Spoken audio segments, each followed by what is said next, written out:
wondered what it's like to spend a year abroad? Come with me as I take you to my journey across Canada, where I volunteered, worked, and traveled from coast to coast on a budget of $16,000. From serene island to the incredible Rockies, discover the true cost of an unforgettable working holiday visa in Canada. Plus, I will share some essential tips on how to save up a little bit of money here and there while having the best experience abroad.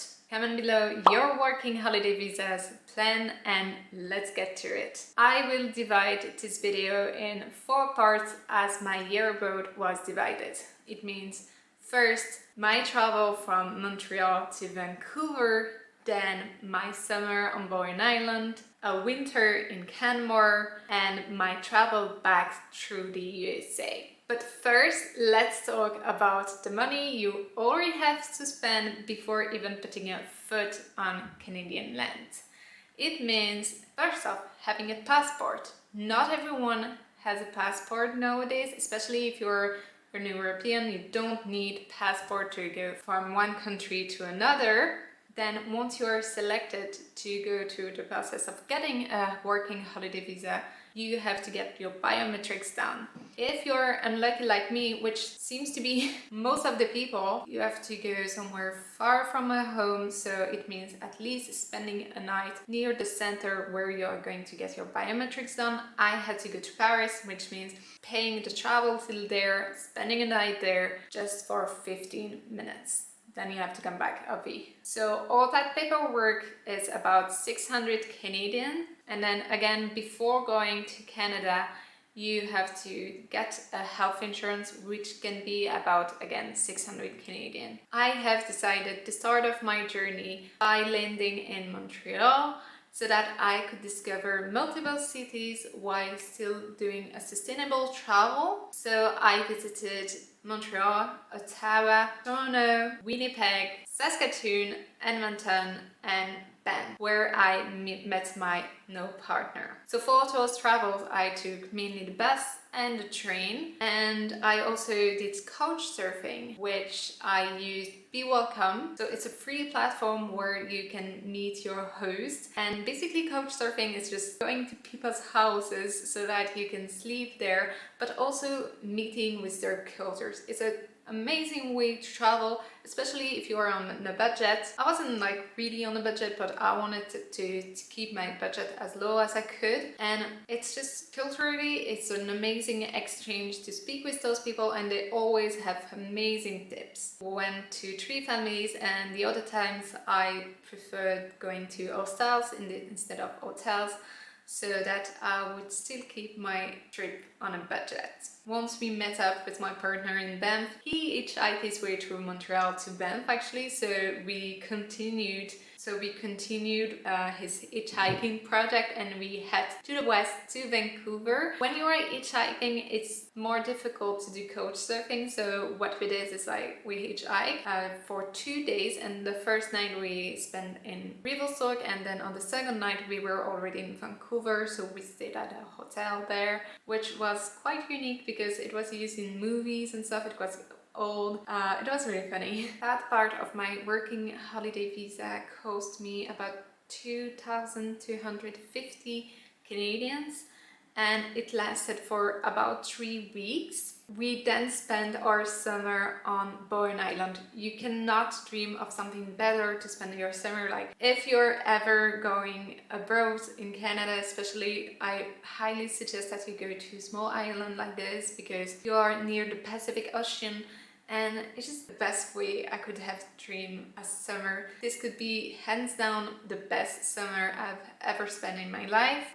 We met our host through Workaway. Workaway is a platform where you have verified hosts meeting with verified volunteers like us. The membership costs 66 Canadian, and it's a great way to travel because you only pay for your membership, and then once you meet with the host and everything, they pay for the rent, if there is any, and also for your food. So we were that sitting 2 dogs, which were so lovely, and we had to do some light repairs around the house, cooking, cleaning, and obviously taking dogs out. It lasted for 2 months, so we didn't pay for anything, but I still managed to get a little job on the side, because despite you not having to pay for rent or for your food, you still get sometimes coffee, or if you want to buy something for yourself, it's still good to have some money. So I worked for like 6 days at a local cafe. That's something I highly suggest, like if you can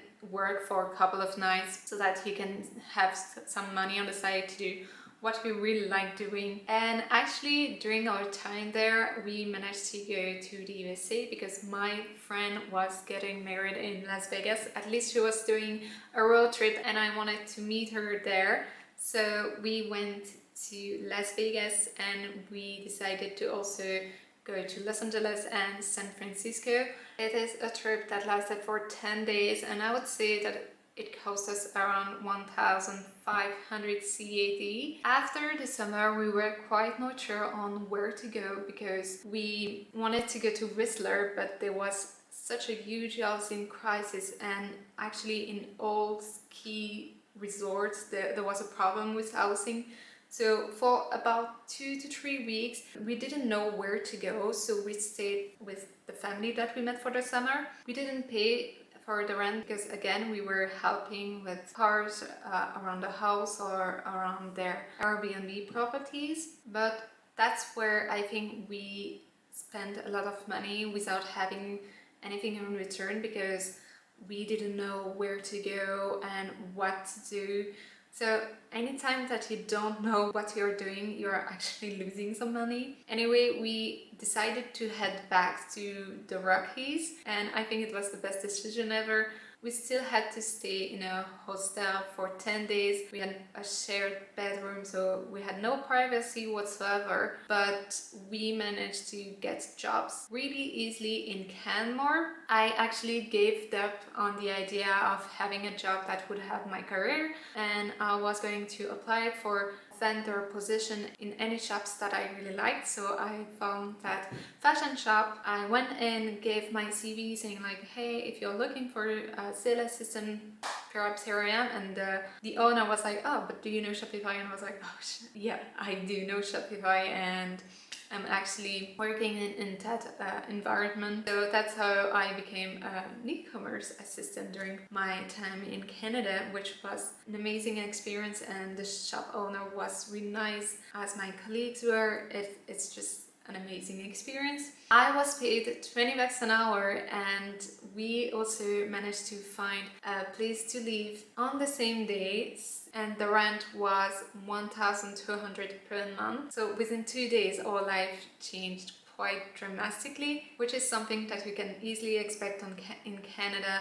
You can get hired and then fired like on the same day or whatever. And also to change our room, we had some kind of a problem with our first property owner, so we moved out and we found a new place. It was amazing and the cost was roughly the same. Actually, just an FYI, I have a friend who went to Calgary and she was paying up to 2,200 a month. So the cost of living is quite different from a city to another. I think we were quite lucky on that. But again, if you find a workaway, or there are many hostels that let you stay in for free as long as you work like up to 4 hours per day, which is an amazing deal when you are there for the experience rather than just there for the money. That's something that I would like to touch on, because we see so many videos saying like how we came back from our year abroad with 15 grand in our bank account. This is not what we were aiming at.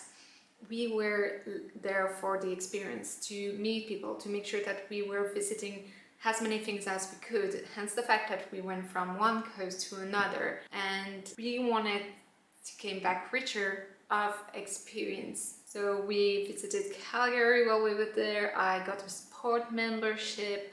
I got ice skates, which I had to part way with. I also came back to see my family during Easter. I sprained my ankle, which was $1 grand, just to go to the emergency and to be told I had nothing. We made sure that we had the best time ever while we were abroad, instead of thinking about when we come back we might have a lot of money. So that's our way of doing the things, and I hope that you find your way to do your year abroad. Then when the summer started, we head to Vancouver Island. My partner had a car for that moment, so we didn't have to hitchhike, but to still save up some money, we slept in the car. There is an app that tells you where you can park your car and sleep, and there's toilets nearby or Wi-Fi or even any place to take a shower. Also during that time we had to take the ferry to go to Victoria. That's something that is easily forgotten, but when you travel to places that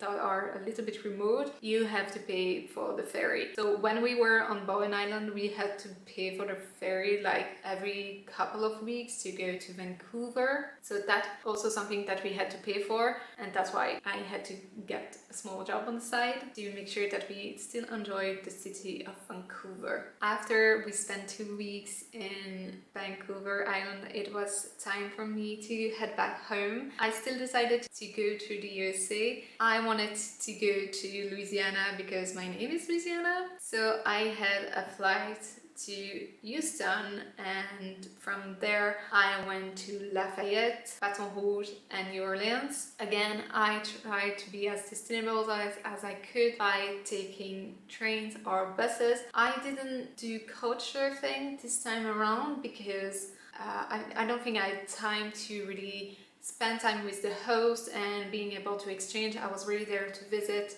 and I didn't want them to feel like used. From New Orleans to New York, I took the train, and when you take the train in America a few days prior, you are going to get an email asking you if you want to upgrade your seating. So I took that option to upgrade to a sleeper couch, which was an amazing decision because when you're traveling so much, I think sleep is really important and cannot sleep really properly when you're sitting. So a sleeper couch was amazing. I could sleep all the way from New Orleans to New York, and it was only $250 plus the ticket that I had already bought. I then visited New York, and especially their botanical gardens, which were inspired by my favorite place on earth, which is Kew Gardens, and I had an amazing time at that botanical garden. After that, it was time for me to come back to Europe. I landed in London, where I spent couple of days and then head back to see my family. If I'm not being delusional, I would say that this part of the trip cost me $2 grand. Let's be honest, that's how much it probably cost. I didn't keep track of everything, but I can definitely say that it cost me that much. So this is how I spent 60 grand in Canada for a year. It can be a lot for a lot of people, but from my point of view, I discovered so much. I decided to do couch surfing, hitchhiking, volunteering, all that just to lower the bill, and in the end I am coming back richer from experience and meeting new people. I hope you enjoyed this video, and I see you in the next one. Bye!